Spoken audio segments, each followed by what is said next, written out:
सबसे पहले दहशत गर्दी का सर कुचलना होगा, इसके बाद दूसरा काम होगा। वज़ीर आज़म शहबाज शरीफ ने साफ साफ बता दिया, कहा इसके अलावा कोई रास्ता नहीं। माशी तरक्की, कौमी यकजहती और सियासी इत्तेहाद सब दहशत गर्दी के खात्मे से जुड़े हैं। बतौर वज़ीर आज़म उनके और बतौर army chief general Asim Munir के पास सबसे पहले दहशत गर्दी का सर कुचलने के अलावा कोई चॉइस नहीं। एपेक्स कमेटी के इजलास से खिताब में वज़ीर आज़म का कहना था, मईशत आहिस्ता आहिस्ता इस्तेहकाम की जानिब बढ़ रही है। तरक्की और खुशहाली के लिए माशी और सियासी इस्तेहकाम दोनों ज़रूरी हैं। सबको इस बारे में अपना किरदार अदा करना है। हर अहम मौके पर इस्लामाबाद में धरना हो जाता है। क्या मुल्क इस वक्त धरने, जुलूसों और लॉन्ग मार्च का मुतहम्मिल हो सकता है? सबको मिल बैठ कर मुल्क की खुशहाली के लिए फैसले करने होंगे। सोचना होगा कि धरने देने हैं या फिर तरक्की और खुशहाली के मीनार खड़े करने हैं। जो भी पाकिस्तान की सिक्योरिटी में रुकावट बनेगा, हमें काम करने से रोकेगा, उसे नताइज भुगतना होंगे। Army chief general Asim Munir का एपेक्स कमेटी के इजलास से खिताब, कहा हम सबको मिलकर दहशत गर्दी के नासूर से लड़ना है। हम सब पर आइन पाकिस्तान मुकद्दम है। आइन हम पर पाकिस्तान की अंदरूनी और बैरूनी सिक्योरिटी की जिम्मेदारी आयद करता है। दहशत गर्दी के खिलाफ जंग में हर पाकिस्तानी सिपाही है। इस जंग में कोई यूनिफॉर्म में है और कोई यूनिफॉर्म के बगैर। पाक फौज और कानून नाफिज करने वाले इदारे गवर्नेंस में मौजूद खामियों को रोज़ाना अपने शहीदों की कुर्बानी देकर पूरा कर रहे हैं।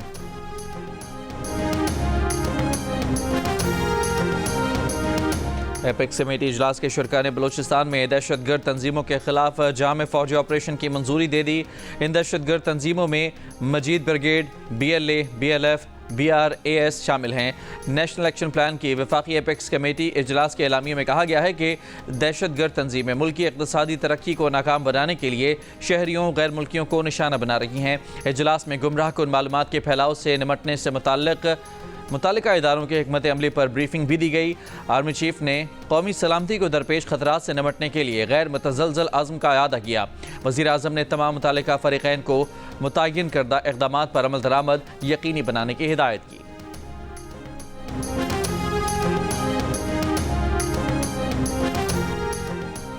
PTI की सीनियर क़यादत के मुताबिक बानी PTI ने कहा है कि ताकतवर हल्के जिस किसी को आगे करेंगे, PTI की लीडरशिप कमेटी उनसे 3 मुतालबात पर मुज़ाकरात करेगी। 3 मुतालबात 26 में आइनी तरमीम के खात्मे और आइन की बहाली के अलावा मैंडेट की वापसी और तमाम बेगुनाह सियासी कैदियों की रिहाई पर बात करेगी। बानी PTI ने कहा है कि 24 नवंबर का एहतजाज ना मौखर होगा ना मुअत्तल होगा। 24 नवंबर को जो बाहर ना निकला वो पार्टी से बाहर हो जाएगा। पार्टी में चाहे कोई कितना भी पुराना हो, बाहर ना निकला तो उसकी पार्टी में कोई जगह नहीं होगी।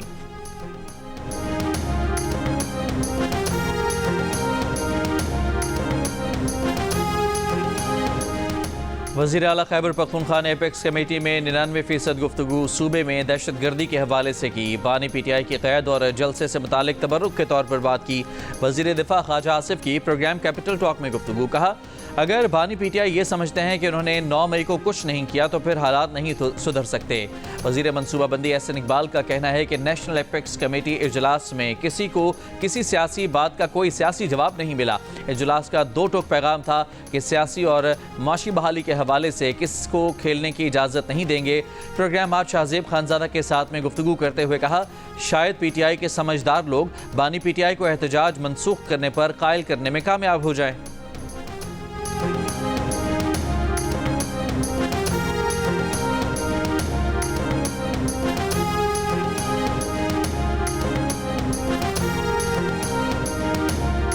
इस्लामाबाद इंतज़ामिया ने PTI के इज्तिमा को रोकने की तैयारियां शुरू कर दी। पुलिस को आंसू गैस शेल, रबर की गोलियां और एंटी राइड किट्स मुहैया कर दी गईं।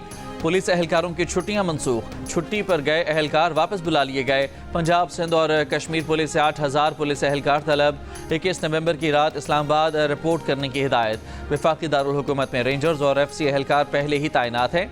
आज से इस्लामाबाद के गिरदोनवा में कंटेनर्स पहुँचाने का काम शुरू होगा।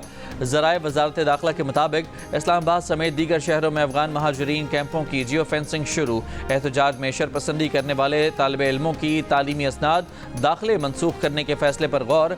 शरपसंद अफराद के पासपोर्ट, शनाख्ती कार्ड मनसूख, सिम ब्लॉक करने का मामला भी ज़ेर गौर।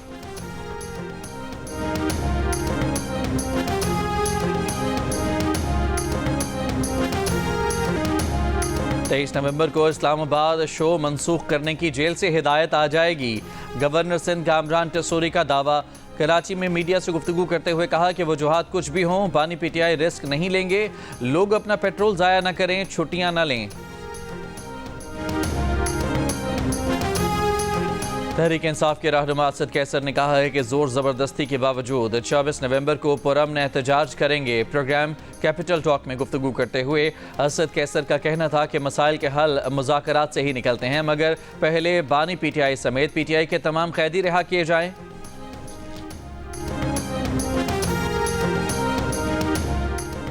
चौबीस नवंबर का मामला पानी का बुलबुला बनने जा रहा है। सेनेटर फैसल वावडा का दावा। कहा, तहरीक इंसाफ का कोई रुकन सूबाई असम्बली 50 आदमी भी नहीं ला सकेगा। अली अमीन गंडापुर किसका पैगाम लेकर गए हैं, ये सब पैरों में पड़े हैं। अभी भी डायलॉग बाजी हो रही है।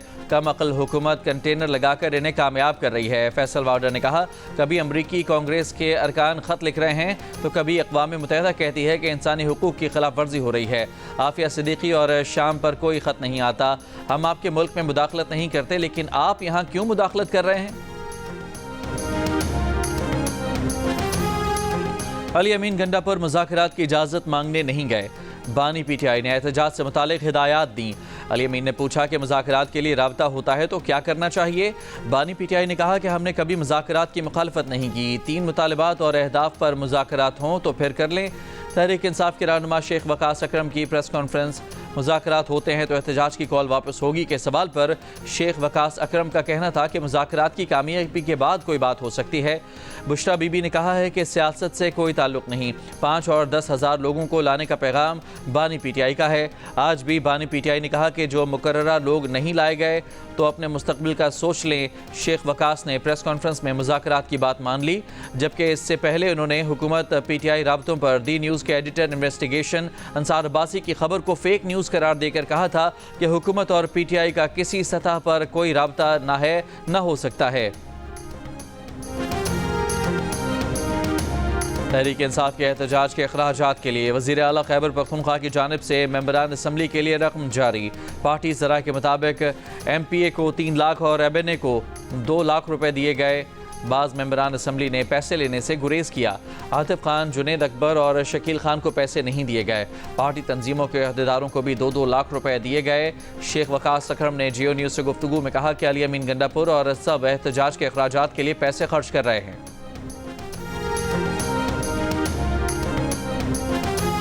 महमूद खान अचकजई से रहनुमा तहरीक इंसाफ असद कैसर की मुलाकात में मुल्क की सियासी सूरत हाल और 24 नवंबर के एहतजाज पर मुशावरत। ज़राए के मुताबिक मुलाकात में तहरीक तहफ़्फ़ुज़ आईन पाकिस्तान के तर्जुमान अख़वानज़दा हुसैन अहमद भी शरीक थे। नून लीग के सेनेटर इरफान सिद्दीकी ने कहा है कि पीटीआई के 4 मुतालबात ख्याली गुब्बारे हैं, इन पर हुकूमत किसी तरह के कोई मुज़ाकरात नहीं करने जा रही। पीटीआई 24 नवंबर को एहतजाज का ऐलान करके बंद गली में आ चुकी है। वो इससे निकलने के लिए किसी बहाने की तलाश में है। अगर कोई माकूल मुतालबात हैं तो आएँ बात करें, लेकिन 26वीं तरमीम ख़त्म करने, मैंडेट वापस करने, मुकदमात ख़त्म करने और तमाम कैदियों को रिहा करने जैसे बेतुके मुतालबात पर बात नहीं हो सकती। पीटीआई एहतजाज की कॉल वापस ले ले तो अच्छा है, वरना हुकूमत आइन और कानून के तहत अवाम की जान माल के तहफ़्फ़ुज़ के लिए अपना फ़र्ज़ अदा करेगी। सिंध के सीनियर वजीर शर्जील मेमन ने कहा है कि अली अमीन गंडापुर पहले भी डील करके इस्लामाबाद से गए थे। असलहे के जोर पर रियासत से कुछ नहीं मनवाया जा सकता। ये 9 मई जैसे वाक़यात दोहराना चाहते हैं। KP हुकूमत के वसाइल इस्लामाबाद के खिलाफ इस्तेमाल हुए। शर्जील मेमन का कहना था कि बुशरा बीबी सबको कह रही हैं कि अगर पार्टी टिकट चाहिए तो 5-5 हज़ार लोग लेकर इस्लामाबाद पर यलगार करें। PTI को मुल्क की तरक्की हजम नहीं हो रही।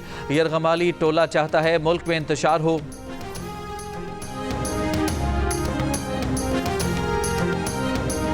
बुशरा बीबी का सियासत से कोई ताल्लुक़ नहीं। उन्होंने बानी पीटीआई का पैगाम पहुंचाया है। जलसा एहतजाज हमारा सियासी और कानूनी हक बनता है। पुरअमन जलसे और जुलूस को हंगामा राई में तब्दील न किया जाए। पीटीआई रहनुमा शिबली फराज की पेशावर में गुफ्तगू। कहा, पीटीआई से सियासी इंतकाम लिया जा रहा है, दबाव डाला जा रहा है कि तहरीक से पीछे हट जाएं। मुशीर इत्तलात खैबर पख्तूनख्वा बैरिस्टर सैफ ने कहा कि 24 नवंबर एहतजाज की तैयारियां ज़ोर शोर से जारी हैं। मोटरवे पर तमाम काफ़िले जमा होकर अली अमीन गंडापुर की सरबराही में इस्लामाबाद जाएंगे।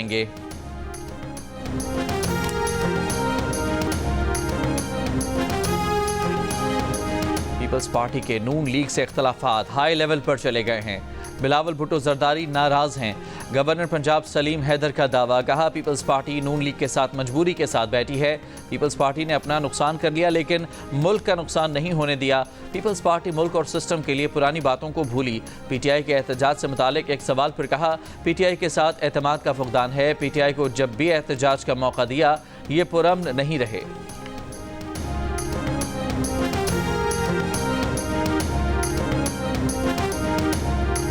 کراچی میں 4 روزہ عالمی دفاعی نمائش آئیڈیاز 2024 کا آغاز۔ گورنر سندھ کامران ٹیسوری، وزیر دفاع خواجہ آصف اور وزیر تجارت جام کمال نے افتتاح کیا۔ خطاب کرتے ہوئے خواجہ آصف نے کہا کہ پاکستان میں معیشت مثبت اشاریوں کی جانب گامزن ہے۔ پاکستان دنیا بھر میں قیام امن کے لیے منفرد کردار ادا کر رہا ہے۔ مذاکرات کے ذریعے مسائل کے حل پر یقین رکھتا ہے۔ بامعنی مذاکرات موجودہ تنازعات کے حل کے لیے ضروری ہیں۔ گورنر سندھ اور وفاقی وزراء نے دفاعی نمائش کے مختلف پویلینز کا دورہ کیا۔ 22 نومبر تک جاری رہنے والی نمائش میں دنیا کے 55 ممالک کے 330 غیر ملکی نمائش کنندگان شریک ہیں۔ نمائش میں پاکستان کے تیار کردہ جدید لڑاکا ڈرون شاہپر 3 بھی متعارف کرایا جائے گا۔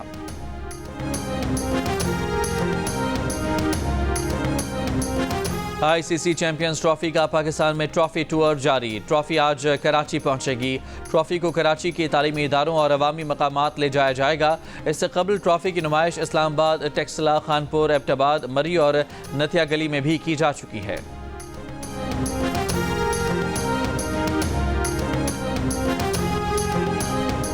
زمبابوے کے خلاف ون ڈے سیریز کے لیے قومی اسکواڈ کے کھلاڑی براستہ دبئی زمبابوے کے لیے روانہ ہو گئے۔ شاہین آفریدی، نسیم شاہ اور بابر اعظم وطن واپس آئیں گے۔ تینوں کھلاڑیوں کو سیریز میں آرام دیا گیا ہے۔ پاکستان اور زمبابوے کے درمیان پہلا ون ڈے 24 نومبر کو کھیلا جائے گا۔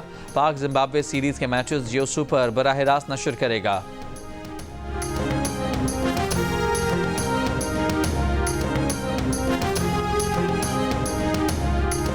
مشرقی ہواؤں کے رخ میں تبدیلی، پنجاب کے مختلف شہروں میں اسموگ میں واضح کمی۔ اب سے کچھ دیر پہلے لاہور دنیا کے آلودہ ترین شہروں میں دوسرے نمبر پر، ایئر کوالٹی انڈیکس 271 ریکارڈ۔ نئی دلی 633 کے ساتھ آلودہ ترین شہروں میں سر فہرست۔ اسموگ میں کمی کے بعد تحفظ ماحولیات پنجاب کی SOPs میں نرمی۔ لاہور اور ملتان ڈویژنز کے اسکول آج سے کھلیں گے۔ دیگر اضلاع میں تدریسی سرگرمیاں بحال۔ ماسک سمیت اسموگ SOPs پر عمل درآمد میں کوتاہی۔ فیصل آباد میں کئی طلبہ اور ٹیچرز کے چہروں سے ماسک غائب۔ صوبے میں اینٹی اسموگ گرینڈ آپریشن بھی جاری۔ صوبائی وزیر مریم اورنگزیب کے مطابق 4 دن میں درجنوں بھٹے صنعتی یونٹ مسمار کیے گئے، درجنوں فیکٹریاں اور کارخانے سیل کیے گئے۔ سب سے زیادہ 14 بھٹے ملتان جبکہ لیا میں 8 بھٹے گرائے گئے۔ 15 سے 17 نومبر کو لاہور سمیت مختلف شہروں میں آلودگی پھیلانے پر 36 صنعتی یونٹس مسمار جبکہ 51 کو سیل کیا گیا۔ لاہور کے داخلی راستوں پر دھواں چھوڑنے والی گاڑیوں کی چیکنگ جاری۔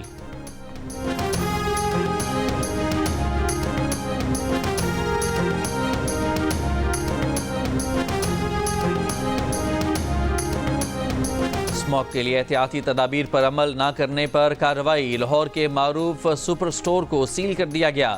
سٹور انتظامیہ کے خلاف مقدمہ درج۔ ادارہ برائے ماحولیاتی تحفظ کے مطابق داتا گنج بخش ٹاؤن میں منہدم عمارت کا تعمیراتی کام بھی تاحکم ثانی روک دیا گیا۔ اسموگ کے حوالے سے حکومت زیرو ٹالرنس پالیسی پر سختی سے عمل کر رہی ہے۔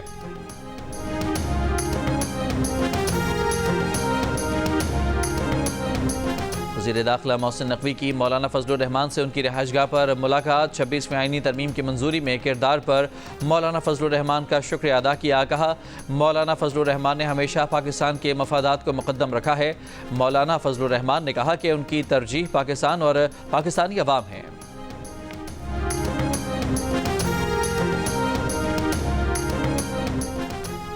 اسرائیلی فوج کے غزہ میں پناہ گزین کیمپوں اور اسپتالوں پر وحشیانہ حملے جاری۔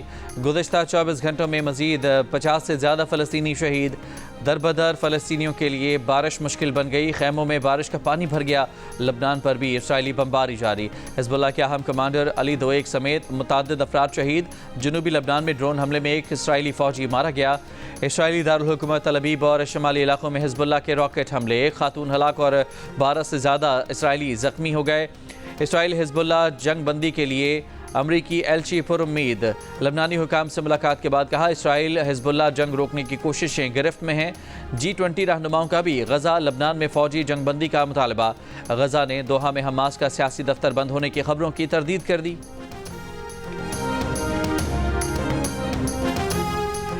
اسرائیلی بمباری کے شکار فلسطینیوں کے زخموں میں کیڑے پڑنے لگے، زخموں میں سپر بگ سرایت کر گیا۔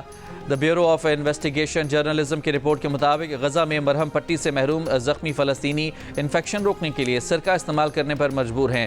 سپر بگ انفیکشن کے باعث اینٹی بائیوٹک مل بھی جائے تو اثر نہیں کرتی۔ غزہ کے اسپتالوں میں 70% زخمی مریضوں میں سپر بگ وائرس کی نشاندہی ہوئی ہے۔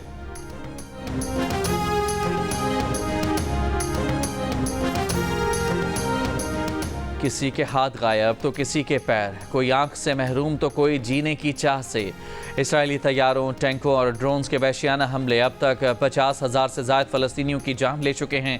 1 لاکھ سے زیادہ زخمی ہیں۔ کچھ زخمی قطر پہنچے، علاج ہو گیا۔ جسم کے زخم مندمل ہو گئے، روح کے زخم لا علاج۔ امریکی اخبار نے ایسے کچھ زخمیوں کی تصاویر شائع کر دیں۔ نوبیل انعام یافتہ ملالہ یوسفزئی کی افغان خواتین سے متعلق ڈاکیومنٹری بریڈ اینڈ روزز کا ٹریلر جاری۔ 3 افغان خواتین کی زندگیوں پر مبنی ڈاکیومنٹری کا پریمیئر 22 نومبر کو ہوگا۔ ملالہ کا کہنا ہے کہ طالبان کی افغان خواتین پر پابندیاں اتنی انتہا پسندانہ ہیں کہ کوئی ان کا جواز پیش نہیں کر سکتا۔ امریکی اجازت کے بعد یوکرین کا لانگ رینج امریکی میزائلوں سے روس پر حملہ۔ یوکرین نے روسی علاقے بریانسک پہ امریکی میزائلوں سے حملہ کیا۔ روسی وزارت دفاع کا دعویٰ، بتایا فوجی تنصیب پر داغے گئے 6 بیلسٹک میزائلوں میں سے 5 مار گرائے، 1 کو نقصان پہنچا، کوئی جانی نقصان نہیں ہوا۔ یوکرینی صدر زیلنسکی کا محتاط رد عمل، کہا امریکی لانگ رینج میزائل ہمارے پاس ہیں، یوکرین کے اپنے میزائل بھی موجود ہیں، سب کا استعمال کریں گے۔ لانگ رینج میزائل کے جواب میں روسی صدر پیوٹن کی امریکہ اور اتحادی ملکوں کو وارننگ۔ یوکرین کو ملے لانگ رینج امریکی میزائلوں کے جواب میں اپنی فوج کو ایٹمی ہتھیار استعمال کرنے کی اجازت دے دی۔ دستاویز پر دستخط کر دیے۔ بائیڈن انتظامیہ نے گزشتہ روز یوکرین کو امریکی لانگ رینج میزائلوں سے روس پر حملے کی اجازت دی ہے۔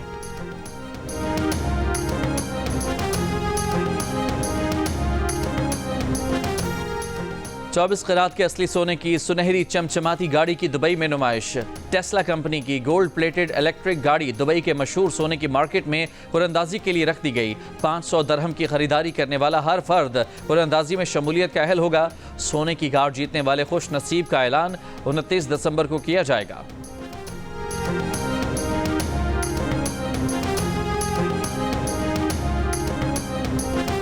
اسپین کی ماریا اور سیالکوٹ کے جاوید کی جوڑی بھی دل کا رشتہ ایپ نے بنا دی۔ ماریا کا جاوید سے رابطہ ہوا، دونوں نے ایک دوسرے کے بارے میں جانا اور گھر والوں کی مرضی سے ماریا دلہن بن کر جاوید کے گھر آ گئیں۔ عظیم ترقی پسند شاعر فیض احمد فیض کا 40واں یوم وفات آج منایا جا رہا ہے۔ فیض کا آغاز رومانی شاعر کے طور پر ہوا تھا، پھر ترقی پسندی ان کی شاعری کے موضوعات پر حاوی آ گئی۔ میر، غالب اور اقبال کے بعد اردو کے عظیم شاعروں میں شمار ہوتے ہیں۔